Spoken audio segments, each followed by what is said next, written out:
Show me your friends and I'll show you your future. You're the whatever of the 5 friends you spent, like, that's real. If you're trying to get your life together and your friends get in the way, that's actually real useful for you because you've now identified who your friends aren't. Success and personal growth. 2 concepts we all aspire to, but what shapes these aspects in our lives? It's the company we keep. From the great minds like Jim Rohn, Oprah Winfrey, and many others, we've been told about the importance of choosing our friends wisely. As James Clear from The Atomic Habits says, your culture sets your expectation for what's normal. Like many of you, I once had a large circle of friends. We would do all kinds of crazy things, had fun, and simply enjoyed our youth. The world seemed to be our playground, and there were no real responsibilities. But as life would have it, everything changed with the advent of lockdown, COVID. The world as we knew, it came to a standstill, and so did our lives. But for me, it was more than just a pause in a fast-paced existence. It was a moment of awakening. The lockdown came as my personal life was undergoing a significant shift. My dad lost his job, and I was faced with the daunting prospect of stepping up and taking control. It was during this time that I realized I couldn't continue living the way I had. I needed to evolve, to grow, and to be better. So I embraced change. I got in shape, fixed my sleep and diet, reduced alcohol consumption to bare minimum, and dedicated each day to learning new skills and improving myself. I also made significant strides in my financial life, starting to make more than 10K and eventually 20K, 30K per month. As I journeyed on this path of self-improvement, I noticed a shift in my relationships. My friends, who were still happily enjoying their carefree life, couldn't relate to my newfound focus on personal growth and development. My desire for deep,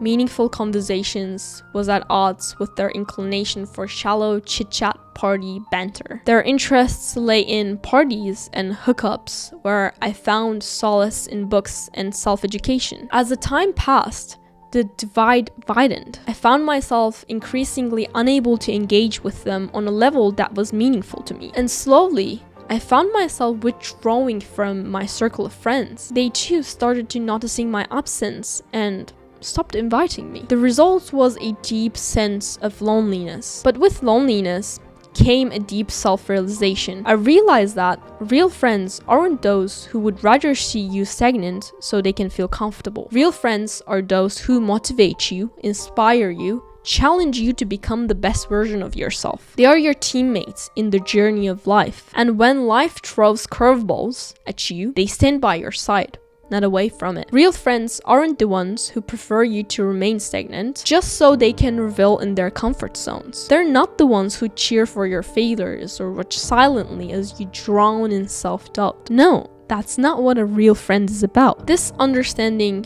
shook me to my core.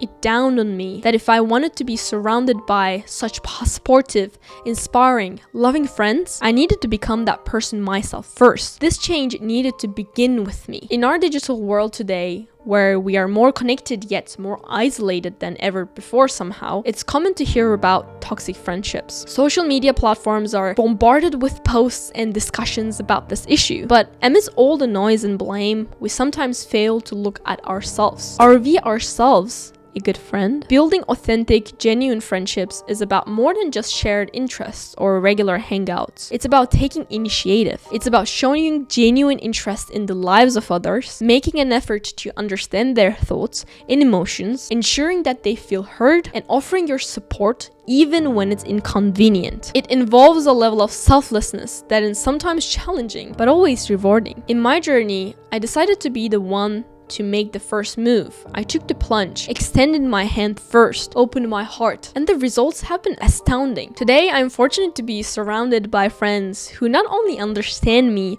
but also inspire me. They're my confidence, my motivators, my inspiration, my cheerleaders. Be the friend you wish to have. It won't always easy, but it's an endeavor worth embarking on. Good things are never easy. You have the power to inspire, to support, and to love.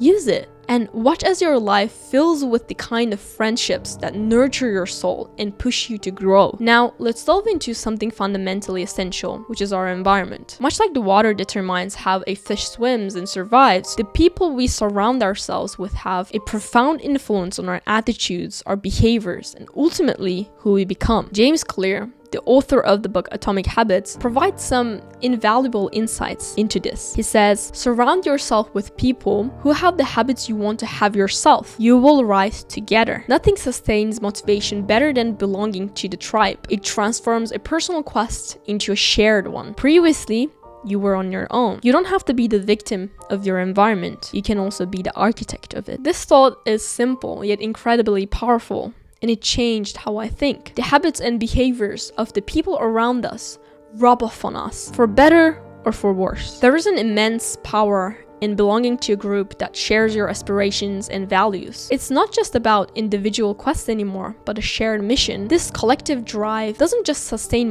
motivation, it amplifies it. Take a moment and consider the people you surround yourself with. Are they people lacking the ambition to strive for more? Are they people that are making excuses all the time? Or are they individuals who are constantly pushing their boundaries, exploring new ideas, and striving for personal and professional growth? The difference between these two environments is stark, and it can significantly impact your mindset and actions. If you find yourself surrounded by people who are lazy, it's easy to fall into the trap of settling for less. Their lack of ambition can subtly seep into your subconscious, encouraging you to remain within your comfort zone, to stop striving for more. This is not the environment that breeds growth and success. Contrast this with a circle of friends who are relentless in their pursuit of self-improvement. These are individuals who challenge themselves, who are continually learning, evolving, and pushing their boundaries. When you surround yourself with such people, their drive and ambition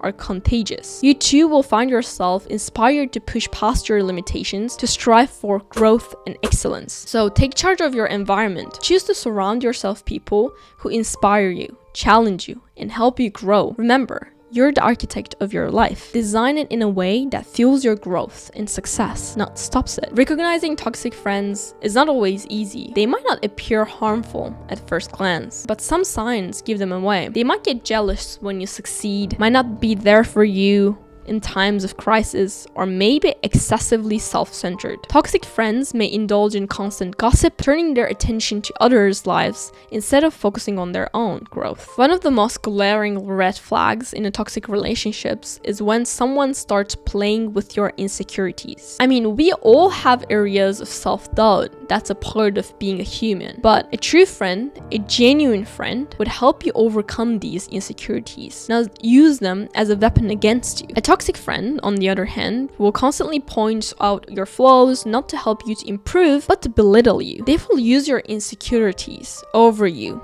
to lower your self-esteem. This can take many forms, like from casual, supposedly joking remarks that always seem to hit where it hurts, to more direct criticism aimed at making you feel inferior. Why do they do this? It's often because they don't want you to be confident. Your confidence, your self-assuredness, your growth, these are mirrors that reflect back their own insecurities and their own lack of growth. Instead of working on improving themselves, they find it easier to try and bring you down. Friends like these can drain your energy, chip away at your self-esteem, and ultimately hold you back from reaching your true potential. That's why it's crucially important to be choosy about the company you keep. The friends you choose should add to your life, not subtract from it. So, how do you choose the right friend? Start by surrounding yourself with people you genuinely admire. These could be individuals who have achieved goals similar to yours, who share your values, or exemplify qualities you strive to cultivate in yourself. Being around such individuals can inspire you to strive for more. It's not just about taking though. Strive bring value to people around you. It's not like always me. You also need to give something. Friendships are a two-way street. If you're in a friendship to get something out of it, you're in it for the wrong reason. You're the toxic friend. Be a good listener. Offer help when you can. Be supportive and be there for your friends, just as you would want them to be there for you. Finally, adopt a can-do attitude. This is a belief that if someone else can achieve something, you can do it too. If 1,000 could do it, so can I. Such an attitude can be incredibly empowering. This isn't about blind optimism, but about faith in your capabilities, about the belief that with effort and perseverance, you can overcome challenges and reach your goals. So remember, it's okay to walk away from friends who bring negativity into your life. You deserve friends who respect you, inspire you, and support you, if you're that type of a friend, of course. Choose your friends wisely, because the company you keep can shape your life. Real friendships isn't about remaining comfortable, always staying in the same comfortable groove where we feel safe and unchallenged in our comfort zone. The essence of true friendships is far more complex actually. It's about standing alongside each other and pushing one another towards growth and improvement. It's about being each other's constructive critic and biggest cheerleaders at the same time. If I see my friends getting lazy, not reaching their full potential, it's my duty as a friend to tell them. I'm not gonna hide it to myself. I will tell them, because I believe if I'm staying in my comfort zone, if I'm not growing enough, if I'm stuck in the same place, they will do the same thing. I would want them to be the voice of reason, to challenge me, to push me harder, to make me rethink my approach. Seeking friends who offer different viewpoints and perspectives is the key to personal growth. Remember, if all your friends think exactly like you, your learning will be stagnant. You'll be caught in an echo chamber of similar thoughts and ideas, which does a little for your intellectual growth. It's the clashing of different perspectives, the challenge of different viewpoints that sparks innovation and growth. Remember, it's okay to say no to people. Not everyone you meet is going to be your friend, and that's fine, because you should be selective about your friends. When it comes to friendships, remember, it's quality over quantity. And also, building friendships takes quite a lot of time. So if you have a bunch of close friends, bunch of real friends, you either spend too much time on your friends rather than focusing on yourself, or you're not spending enough time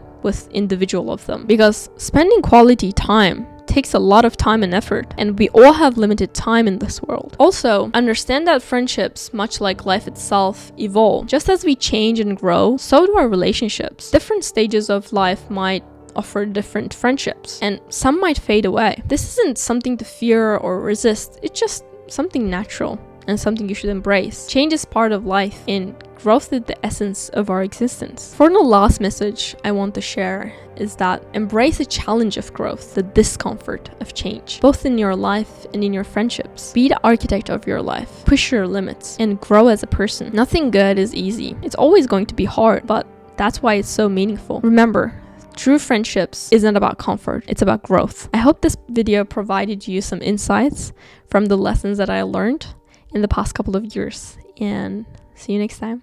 Bye.